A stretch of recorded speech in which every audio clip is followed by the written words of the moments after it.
Hey there, my YouTube friend. I'm Debra from Answers About Alzheimer's Incorporated. Today, I'm going to talk about an MRI, and I want to talk about some life-saving measures for people with Alzheimer's or dementia. So my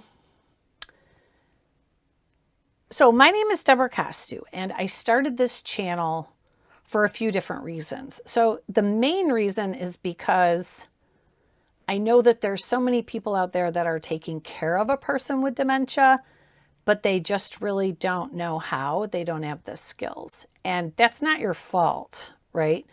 But we don't know what we don't know. And I love people with dementia.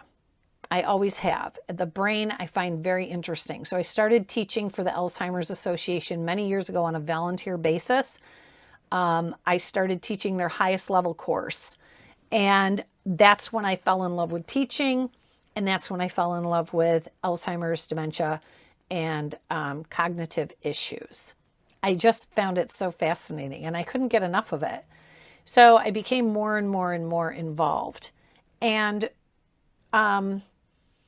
so what happened was the more I taught, the more I realized people don't know what they're doing, and they're doing a lot of things wrong.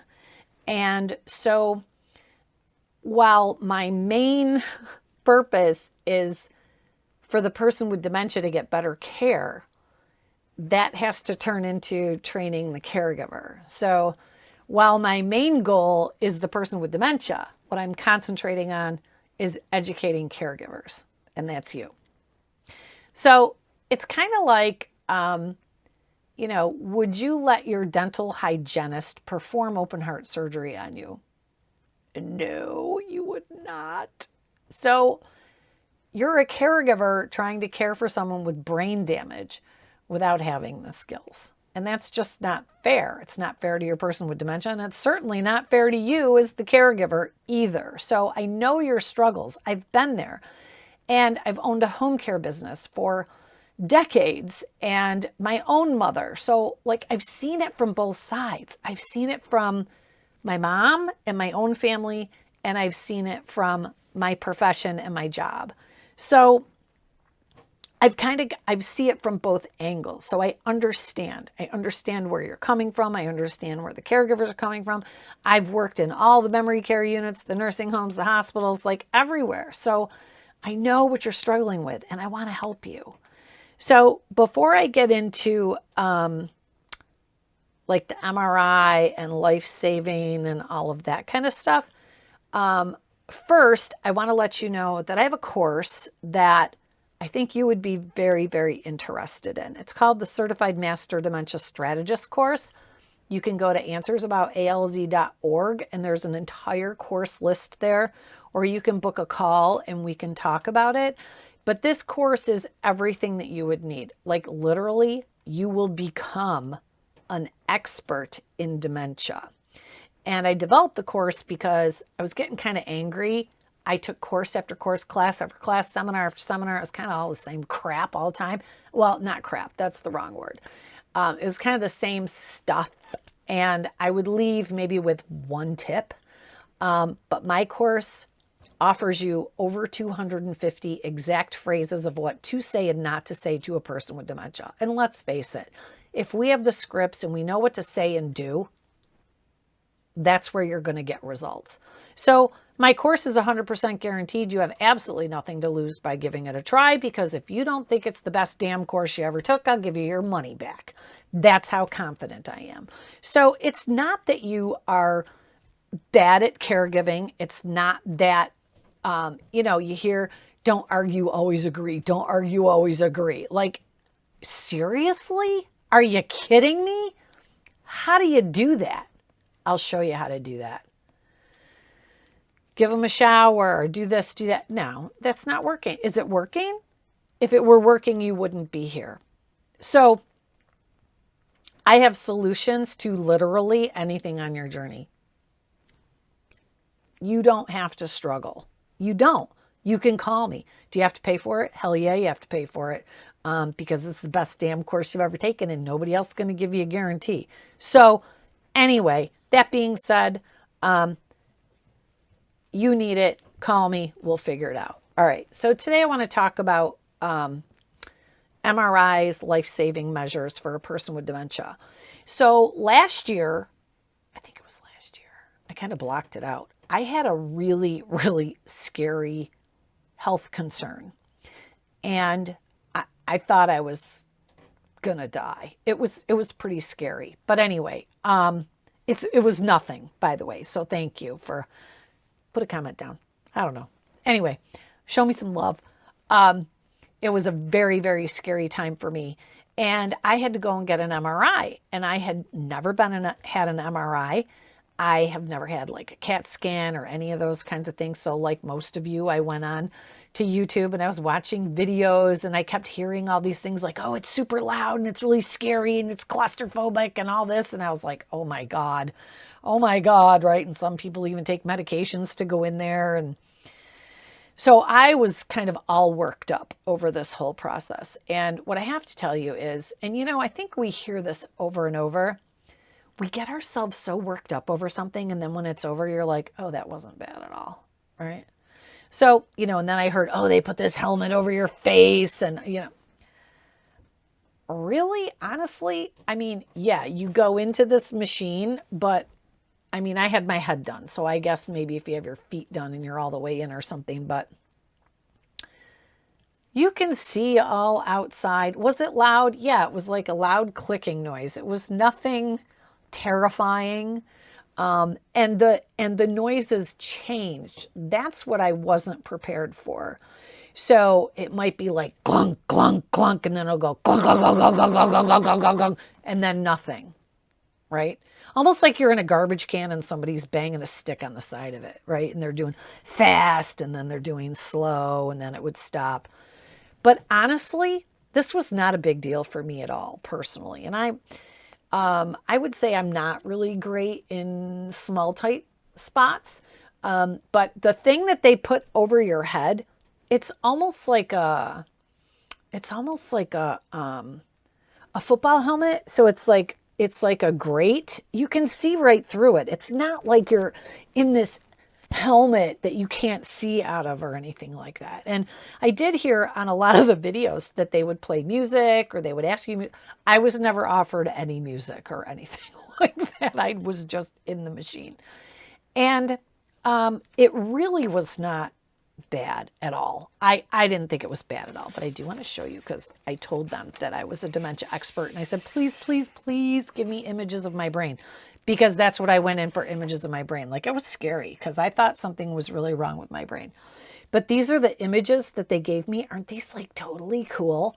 And they did tell me that my brain looks freaking phenomenal, which is great. But you can see like on this one in particular, see how nice and tight my brain is up against my cranium, up against the skull. It's nice and tight. God, I can't do this backwards. I just look here.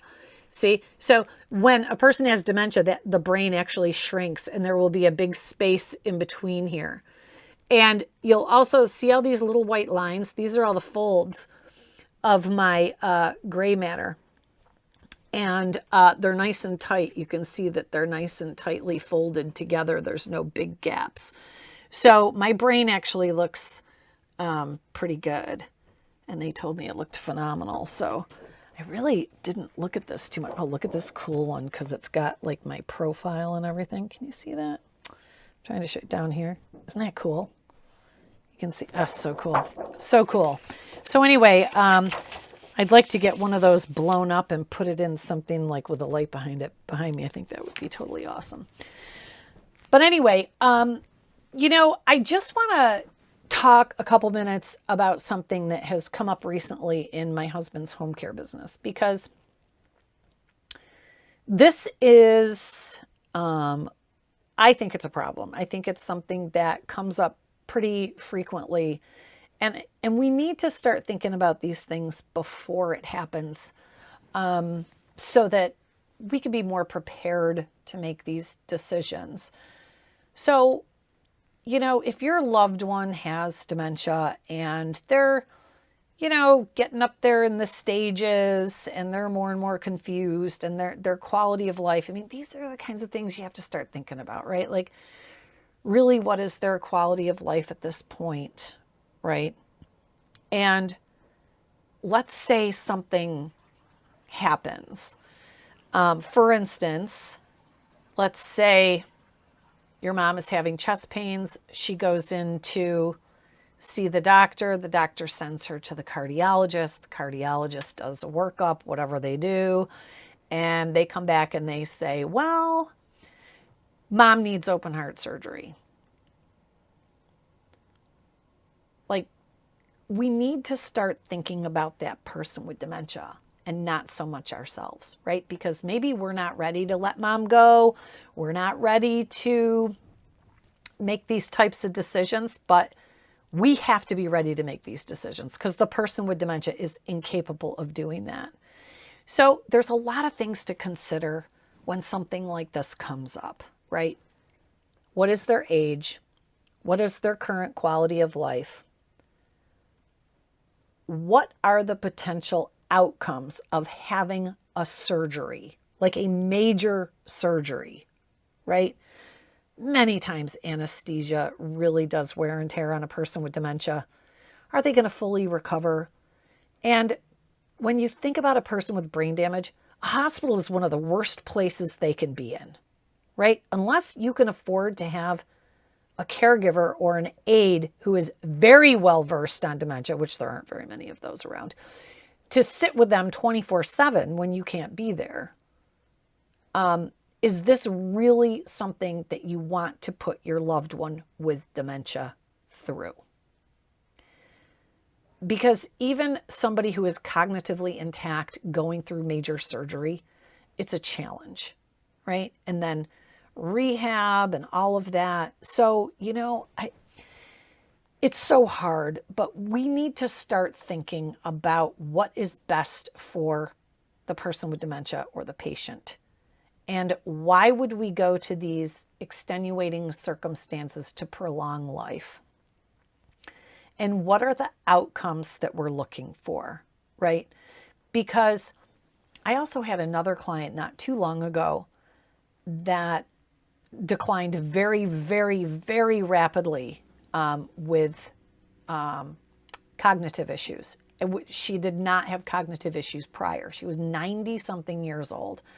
And the doctor wanted her to go in for an MRI. And I mean, she was declining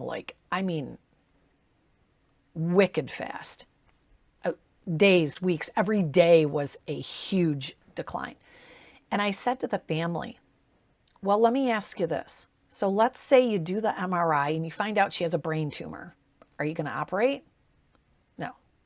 Okay. So let's say they do the MRI and they find out that she has a very rapidly deteriorating dementia. There's nothing they can do about that.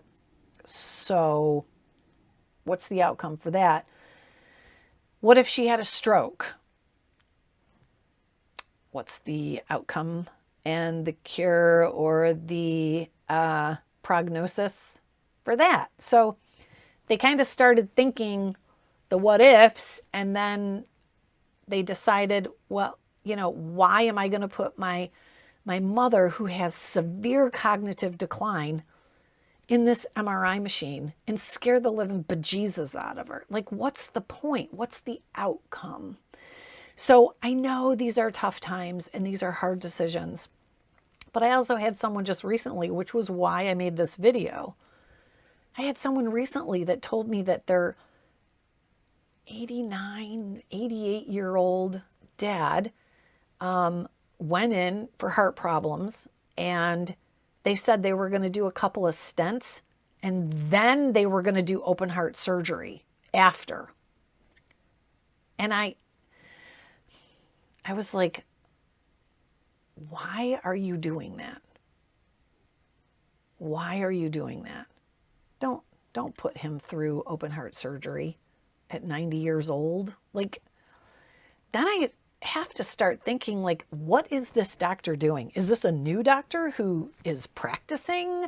Like, does he want the insurance money? I just don't understand why this doctor would even recommend open heart surgery for a 90-year-old patient who is severely cognitively declined. This isn't a healthy, vibrant 90-year-old. Even in those cases, it would be probably pretty rare that somebody would recommend open heart surgery. So I think it's important that we as the caregivers, we're the ones who are the eyes and ears, we're the advocates, we're often the healthcare proxies or power of attorney, and we may be having to make these decisions. These are things I want you to think about. Think about them before they come up and before they happen, because it's important. And I think it'll make your life a lot easier if you enter being a little bit more prepared. So I hope that you found this video helpful. If it offended you, I'm really sorry. I can be a little offensive sometimes, but I don't mean to be. I just really want to educate and prepare people for what's coming. So my name's Debra Costu. I got a great book. There it is. No, there it is. Forget Me Not. It's a #1 bestseller. Thanks for making it a #1 bestseller, all of you. Mwah, love you. And if you do have the book, I got it right that time. Please go on Amazon and write a review for me. I would really, really appreciate it. The more reviews I get, the more they kind of push it out organically on the internet. And there's so many people that need this book that will find oh my gosh, I get emails all the time from you guys thanking me that the techniques work and that you're finding more peace and love and kumbaya. And, that's what it's all about. So thank you. And I really would appreciate those Amazon reviews. What else? Big news coming. Oh, big news coming. I can't wait. I can't wait. And it's all for you. It's all for you. I'm always thinking about you. It's always about you. It's always about you. So anyway, we're a great community. Visit our Facebook page, Answers About Aging and Alzheimer's. Make sure you subscribe if you haven't already to the YouTube channel. I'm trying to hit 10,000 subscribers by the end of the year, and I've only got a couple weeks left, so I don't know if that's going to happen. TikTok, Instagram, those are kind of blowing up now. I wasn't really concentrating on those until somebody told me, you really got to do another thing. So, okay, I did. Let's see. Oh, I have compact courses on the website. They're really, really good, and I'm going to be putting some more up there, but go ahead and hit those. Those are great. And I have an ebook. It's like $10. It's called Confessions of a Caregiver. And really great tips in there. $10. What else? What else? Am I forgetting anything? What am I forgetting? Well, I have lots of free downloads for you at the website, answersaboutalz.org. Lots of free downloads. Activities for every stage of dementia, different types of dementia, the lifespans and the symptoms and the causes. Very interesting. Power of attorney, activities. I think I just said activities. Pain scale assessment. There's so many things there for you. It's all for you. Those are free gifts. So go play around the website, see what you can find, see what interests you. And don't forget that together we can accomplish anything together. So bye for now. I'll see you next time. And together we can.